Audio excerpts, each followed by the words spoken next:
What's going on, everyone? Juice Bags here, and welcome back to the channel. We are here on our tester map, Chaos 9 Forest Biome, and today we're going to take a look at the Chi Spirit Tower. Now, the Chi Spirit Tower, of course, just arrived as part of the Initiate reworks in the Shifting Sands update for Dungeon Defenders 2, and it was ridiculously busted at the update's launch. Now, it was doing double attacks, basically, so that has now been patched, and we're going to take a look at the current version of the Chi Spirit Tower. Now, there's a few things to be said about this particular tower. First things first, it does require Piercer Servo. It is a projectile, so you are going to want to be using a Piercer Servo on this particular tower. Additionally, it has no elemental attunement, so if you chose to, you could use this tower with any element by putting a fire servo. It's going to do fire damage, a poison servo, it's going to do poison damage, etc., etc. Now that, combined with the slow attack rate at just 0.9 seconds, means that this would be a good elemental combo trigger, as it does provide fairly good lane coverage. The projectile itself will go through packs of enemies, so it's going to hit lots of enemies. Now, with it being a slower attack, you'd want to use it as the trigger in an elemental combo, in my personal opinion. You'd want to do this to keep the diminishing returns from stacking up too fast. So, for example, if you were going for the Petrify combo, you would have something else providing poison damage, and this providing earth damage. If you were looking for, say, the Electrocute combo, you'd want something else providing the drench or water damage, and this providing the storm damage. So, if you do choose to use this as an elemental combo tower, I would suggest using it as the trigger, in my personal opinion. Now, a few other things to note. First off, it's got kind of meh range. The range on it is not spectacular looking at it by default. However, it does have a very generous range scaler, which means by using a range mod or a range shard, you're going to get a lot of value out of it. So Deadly Strikes does really good. Even a range mod does really good. We take a look at the attack range is 3224 just from the Ascension.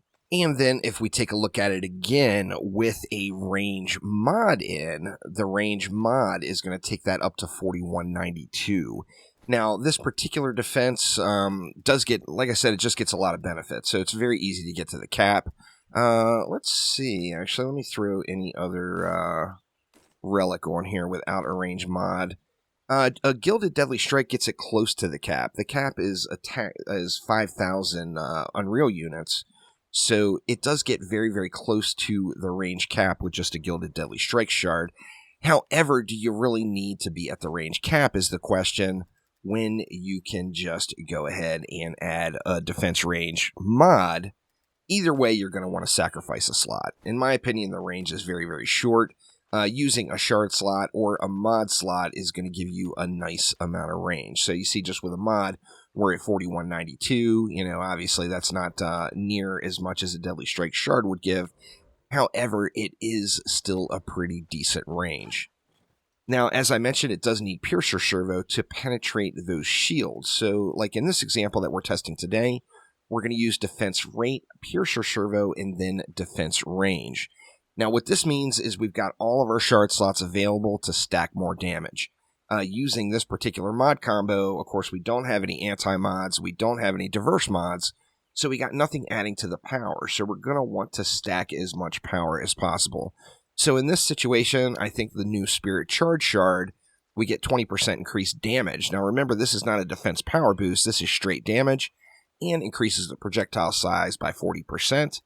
Mass destruction, and then I think a no-brainer situation would be to just add on a Gilded Destruction as well for that double stack. Now this is going to give us a nice amount of damage stacking just between the shards, and it's what I'm going to test out here today. Like I said, you're going to lose a mod slot no matter what to Piercer Servo. You know, you could add an anti or diverse mod into this type of situation and use a defense rate shard instead, but I personally am choosing to go with this one, defense rate, piercer, and defense range. Now, another part of this tower is If you're using it as a main DPS, which I'm going to be doing on this particular map, just to check its full potential, you're going to need some help. So with that in mind, this is not going to be an ideal tower to use on the maps that have the small amount of DU available. So we're going to give it a Destructive Pylon on a Lightning Strikes aura, we're going to give it a Boost aura, and then we need to give it a Reflect Beam. In fact, let's get that Reflect Beam down first.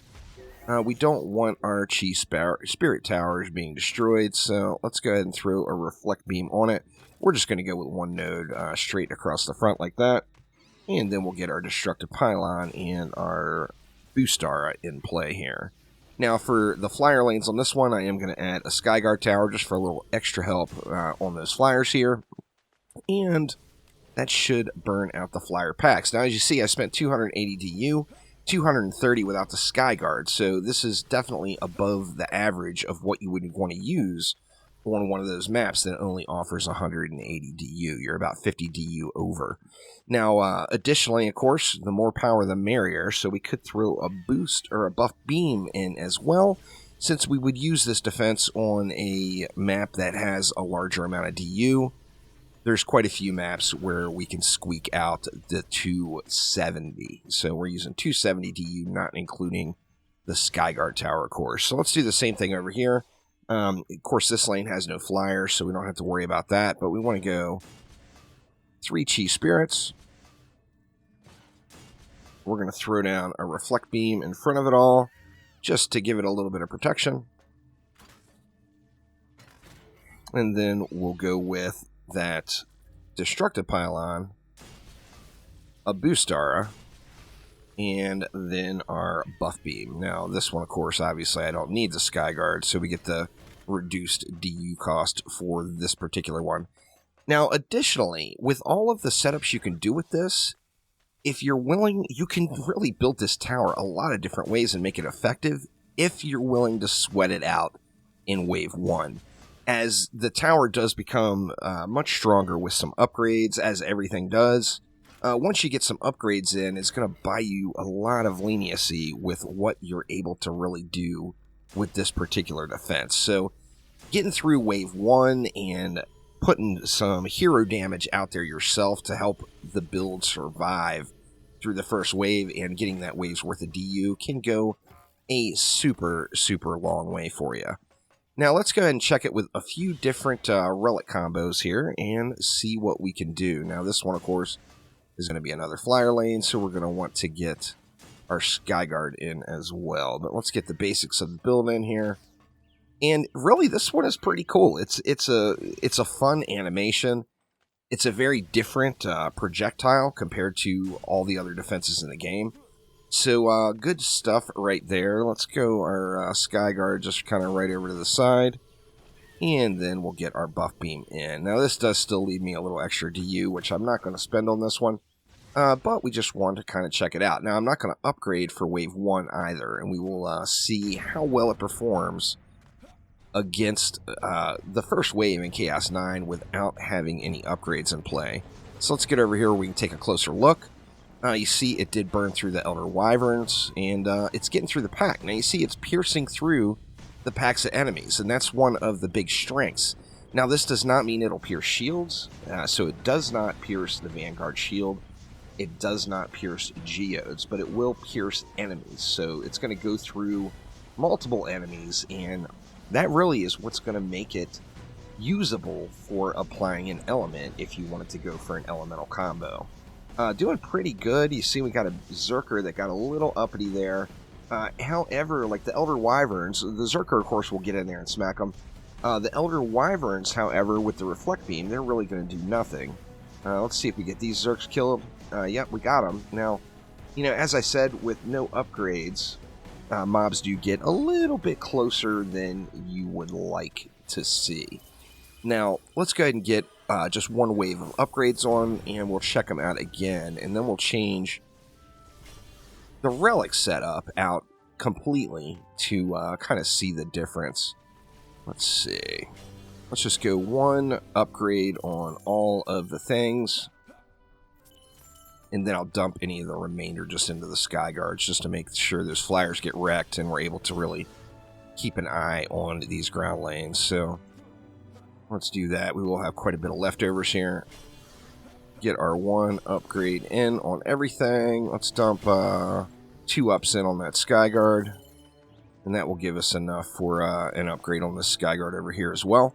Now you see, of course, this is our boss lane. We got Cannon Ogres on this one, which, you know, normally Cannon Ogres are a dreaded sight. However, with a Reflect Beam, Cannon Ogres then become kind of trivial. So let's check it out with 1 upgrade on those Chi Spirits and see how well they do, and then additionally see how well they do with the boss. Now, of course, we're using no crowd control on this one. You know, I don't use a ton of crowd control in Chaos 9 usually. It is still effective, and it is still helpful, but of course it does have that reduction because of the Elder Wyverns, if there's an Elder Wyvern present on the lane. And you see with just 1 upgrade, it is now just mashing through the packs. It's really getting the job done here. It's clearing them before anything. Is anything going to touch that Electric Aura? Some mobs got close to the Electric Aura. Let's see if one of these Wyverns will. Okay, a Wyvern made it just inside of the Electric Aura, but that was 1 mob was it. Now let's check it out against the Ogre. It's some big boy shots. You know, it's some big boy shots. There's no doubt there.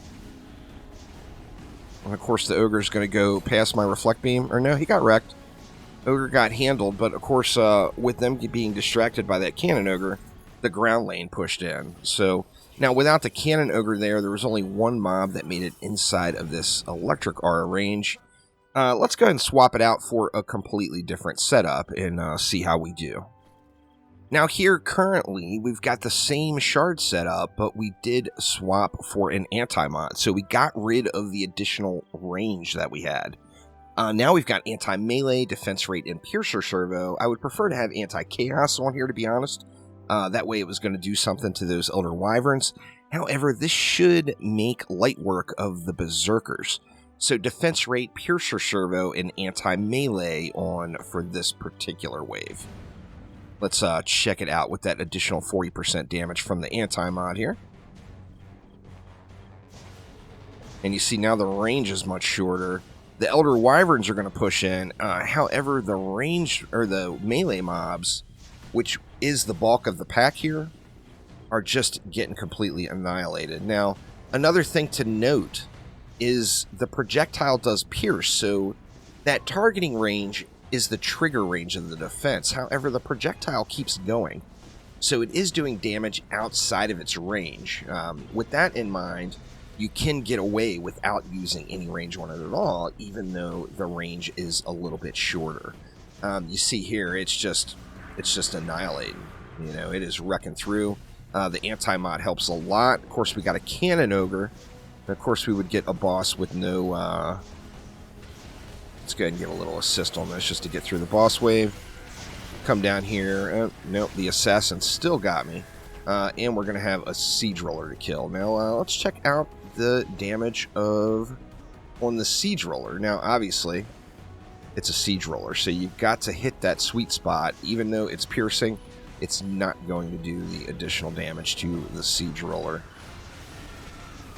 Oops, I didn't load up Crane Stance on that nuke. That's alright, we got it down.